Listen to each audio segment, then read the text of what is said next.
نبی پاک صلی اللہ علیہ وسلم کے ساتھ جو کچھ ابو جہل نے کیا حضور نے اس کا ذکر فرمایا فرعون بھی بڑا ظالم تھا، پر یہ جو میرا فرعون ہے یہ اس سے بھی سخت ہے۔ فرعون سے سخت کہا ابو جہل کو، لیکن جب اکرمہ بن ابو جہل نے کہا نا میں کلمہ پڑھنا چاہتا ہوں، ناراض نہ ہونا، ہم عزت نہیں دے پا رہے۔ جو 99 خوبیاں ہیں لوگوں کی وہ چھپ جاتی ہیں، پر ایک خامی ساری دنیا دیکھتی ہے۔ یہ ہمارے اندر کی وہ کمزوری ہے جس نے ہمارے علماء اور مشائخ اور بزرگوں تک کو معاشرے کے اندر بدنام کر دیا ہے۔ ہم نے وہ ایک خامی تو دیکھی، پر اس شخص کی ساری زندگی کی خوبیاں چھوڑ دی۔ تیری نظر ایک خامی پہ گئی ہے، اس کا مطلب ہے تیرا اس مکھی سے تعلق ہے جو صرف گند پہ بیٹھتی ہے، پھول اسے نظر ہی نہیں آتا۔ ہماری ہر محفل میں جب کوتاہیاں ڈسکس ہوں گی تو پھر دنیا میں اچھا کون بچے گا؟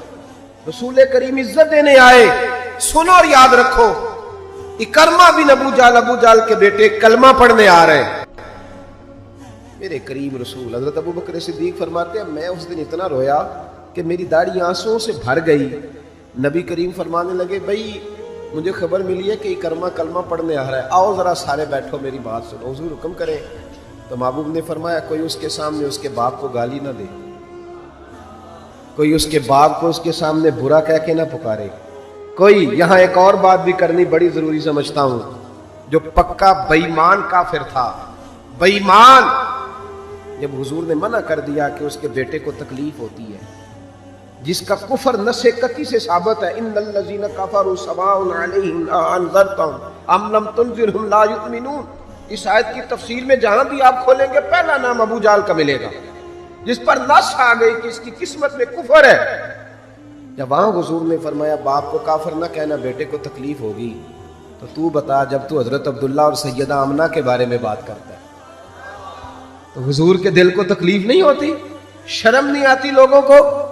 حیا نہیں آتی؟ حضور کا دل دکھاتے؟ اور دیکھیں عبداللہ کا معنی اللہ کا بندہ ہے، اور جو آمنہ نام ہے اس نام کا حسن تو دیکھیں، ہو درود تجھ پہ بھی آمنہ اور تیرے لال پر بھی سلام ہو۔ تو تھوڑا آپ بھی پہچانا کریں، جو تیری اماں کو برا کہے تو سلام نہیں لیتا، اور جو نبی پاک کی اماں کے بارے میں بات کہتا ہے تو کہتا ہے مولوی صاحب رل مل کے رہنا چاہیے۔ عجیب بات ہے نا تیری، اس بندے سے سلام لے لے، اس سے گلا ملا لے جس کے سینے میں نبی پاک کے والدین کے بارے میں بغض چھپا ہوا ہے، اس شخص سے سینہ ملائے۔ تھوڑا سا سوچا کریں ہمارا کسی سے جائیداد کا کیا رٹا ہے۔ تو یاد رکھیں اکرمہ جب آ رہے تھے تو نبی کریم علیہ الصلوۃ والسلام نے فرمایا کوئی اسے اس کے باپ کو اس کے سامنے برا نہ کہے۔ حضرت ابو بکر صدیق کہتے ہیں پھر حضور نے فرمایا کوئی اس کے باپ کا کفر نہ گنوائے، کوئی اس کی زیادتیوں کا ذکر نہ کرے، کوئی اس کے بارے میں کوئی آیت نہ پڑھے، کوئی میرا قول نہ دہرائے۔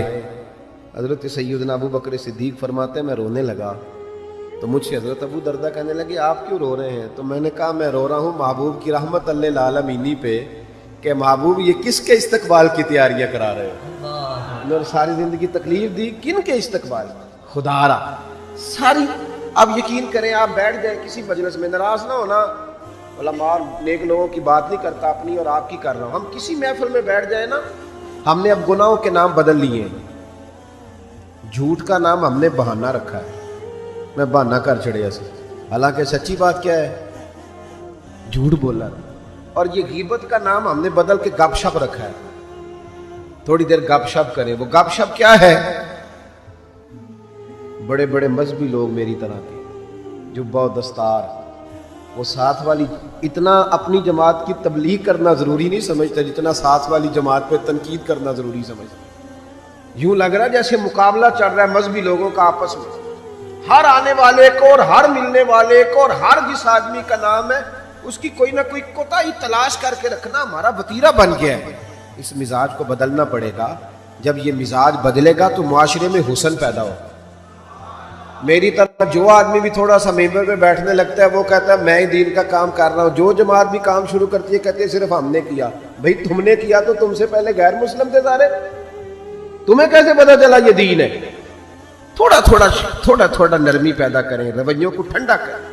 حضرت عمر بن عبدالعزیز گزر رہے تھے، لکڑی کے جوتے پہنے ہوئے تھے، ایک بوڑھے بابا جی سڑک کنارے سو رہے ہیں، حضرت کا پیر آ گیا، تو بابا جی اندھیرا تھا، جلدی سے اٹھے. جب بندہ اس طرح ہڑبڑا کے اٹھتا ہے نا اچانک فٹافٹ، تو وہ کچھ سخت بات ہی کرتا ہے.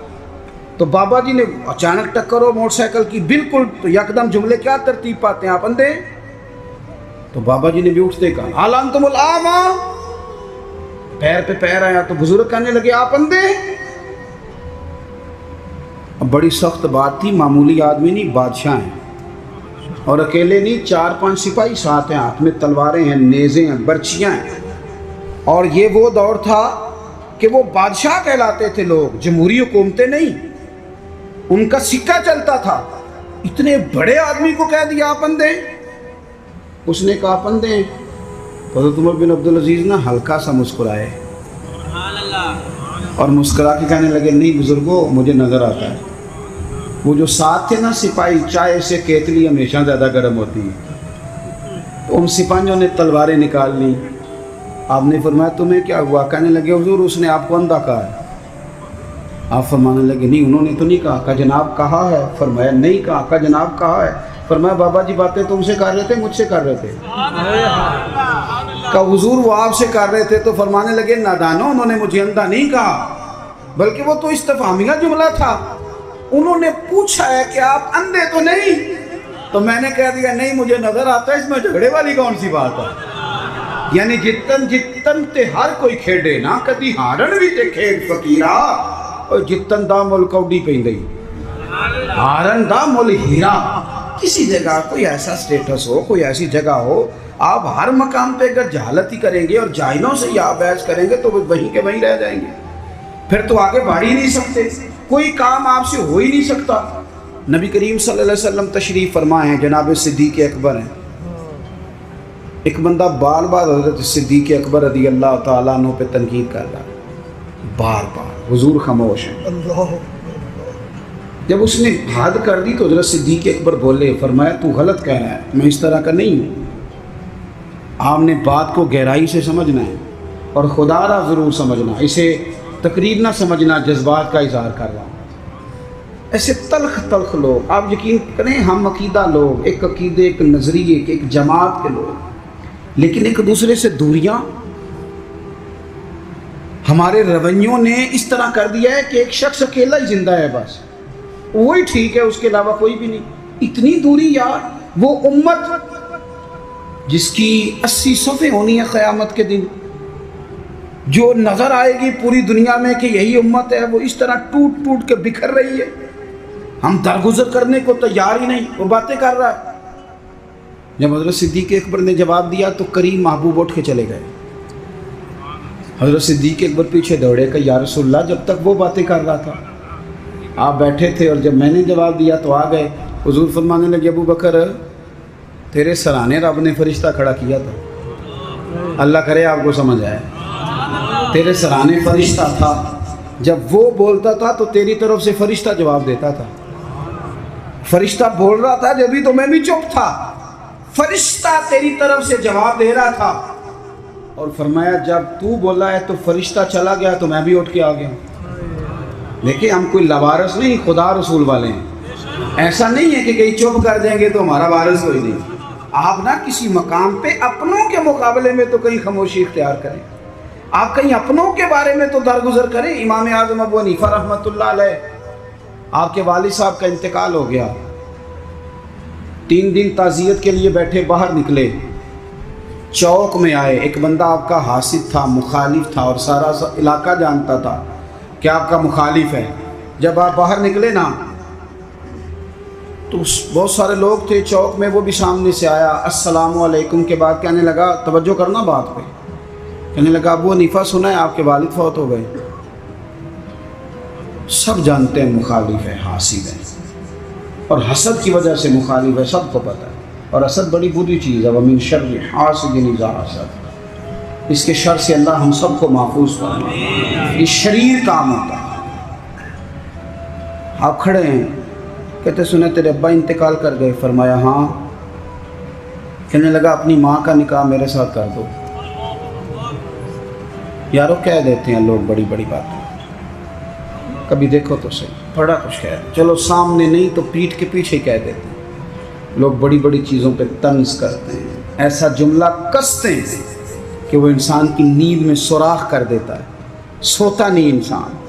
اماں کا نکاح میرے ساتھ کر دو، جملہ سخت تھا پر بات تو شرعی تھی نا، غیر شرعی تو نہیں تھی۔ تو امام صاحب کے ساتھ جو شاگرد تھے، عقیدت مند تھے، ارادت مند تھے، انہوں نے تلواریں نیام سے نکالنی، فرمایا چپ کر جاؤ بھائی، ہم کو لوارث ہیں، چپ تو کرو نا یار، کہیں سہنا تو سیکھو، کہیں برداشت تو کرو، کئی کچھ تمہیں لوگ کہیں گے، کس کس کو راضی کرو گے؟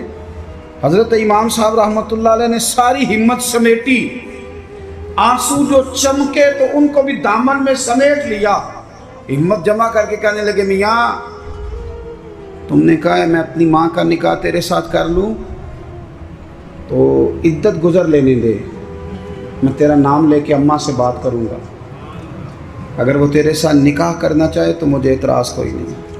اوئے ہوئے ہوئے، دل دریا سمندروں ہی ڈونگے، کون دلاں دیاں جانے، دل تو ٹوٹ گیا نا، بکھر کیا دیتے ہیں یار۔ کئی دفعہ جس نے 40 سال بھی قرآن پڑھایا ہو، مسجد نے ڈیوٹی کی ہو، اس شخص کو بھی کئی دفعہ لوگ مسجد کے دروازے پہ کھڑے کر کے بات کر دیتے، بڑی تکلیف ہوتی، بڑی تکلیف ہوتی ہے بعض اوقات۔ بڑے بڑے لوگوں کو لوگ کہہ گزرتے، حضرت امام صاحب فرمانے لگے عدت بیت لینے دے، تیرا نام لے کے بات کروں گا، تیرے ساتھ نکاح کرنا چاہے تو مجھے اعتراض کوئی نہیں۔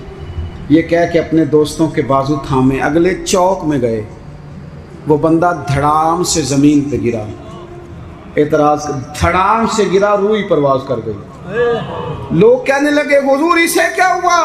آپ فرمانے لگے اس نے سمجھا تھا میں لوارث ہوں، اسے کچھ بھی نہیں ہوا، ابو حنیفہ کے صبر نے اس کی جان لے لی، میرے صبر نے جان لے لی۔ تیرا صبر کئی دفعہ جان لے لے گا، تیرا صبر، تیرا حوصلہ، تیری دلیری، آپ اپنی زندگی میں یہ کریں نا بھائی۔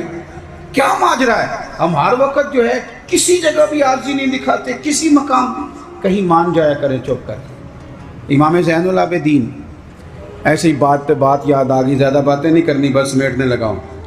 امام زین العابدین مسجد نبوی سے نکلے، جس مسجد کی اصل وارث امام زین العابدین، مسجد شریفہ سے نکلے تو ایک بندہ پیچھے ہو لیا، بادشاہ نے پیسے دیے، معاذ اللہ وہ امام صاحب کو برا بھلا کہہ رہا ہے۔ یہ مزہ ہے، کبھی اسے لے کے تو دیکھیں، یہ بھی ایک مزہ ہے، یہ بھی ایک سرور ہے کہ آپ کو برا کہے آپ برداشت کر رہے ہیں، لیکن شرط یہ ہے کہ آپ مخلص ہوں۔ قرآن کہتا ہے یجاہدون فی سبیل اللہ ولا یخافون لومۃ لائم ذالک فضل اللہ۔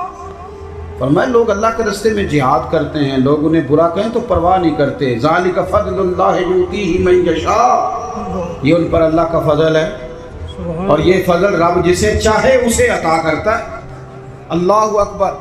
حضرت امام صاحب گزر رہے ہیں تو اس نے برا بھلا کہنا شروع کیا، امام صاحب جن قدموں سے چلتے تھے وہ چھوٹے کر دیے، قدم چھوٹے چھوٹے، زیادہ باتیں کر لے۔ امام صاحب کا گھر آ گیا، وہ بندہ تھک گیا، کہتے تو بولتے ہی نہیں، گھر آ گیا تو آپ فرمانے لگے کوئی بات رہ گئی ہو تو کر لے، میرا گھر آ گیا۔